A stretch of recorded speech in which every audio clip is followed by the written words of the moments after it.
எடப்பாடியும் அமித்ஷாவும் சந்திக்கிறதா இருக்கு. அதன் பிறகு ஒன்றாக கூட்டாக செய்தியாளர்களை சந்திப்பதாக ஒரு தகவல் வெளியே இருக்கு. இதை பற்றி உங்களுடைய கருத்து?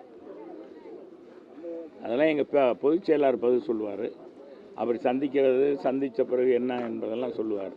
அதுக்கு முன்னால் என்கிட்ட கேட்டாங்க, என்னுடைய தொகுதி சட்டமன்றத்தில் நடந்த நிகழ்வுகள் இது பற்றி குறித்து ஏதாச்சும் கேள்வி கேட்பீங்களா? சார், வலிமை மிக்க தலைவியா முன்னாள் முதல்வர் ஜெயலலிதா மேடம் இருந்தாங்க. டெல்லிக்கு இப்படிலாம் போய் வந்தது இல்லை, அவங்க தான் முன்னாள் முதல்வரை பார்த்துட்டு போனாங்க. இப்போ விருப்பமே இல்லாமல் அழைக்கப்படுறாரு, விருப்பமே இல்லாமல் போறாரு. பல்வேறு குற்றச்சாட்டுகளை பயன்படுத்தி தான் அந்த கூட்டணியை உருவாக்க பார்க்குறாங்கன்னு பல்வேறு எதிர்கள் இருக்கு. இதன் மூலமா அதிமுக தலைவரும் அதிமுகவும் பலமிழந்து காணப்படுகிறாங்க. நீங்கள் ஏங்க அப்படிலாம் நினைக்கிறீங்க? எங்கள் அம்மாவை பற்றி நீங்கள் சொல்ல உலகமே சொல்லும், அவர் இரும்பு பெண்மணி அப்படின்ற சிங்க பெண்மணி என்று தெரியும். சொல்கிற கேளுங்க.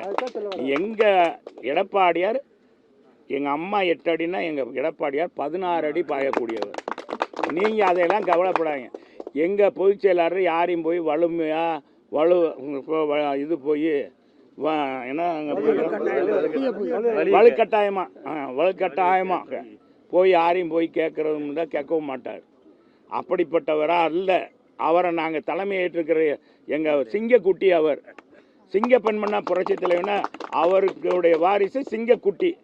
அப்படிங்கும்போது நீங்களாம் கற்பனையில் மிதக்காத தம்பி, மிதக்காத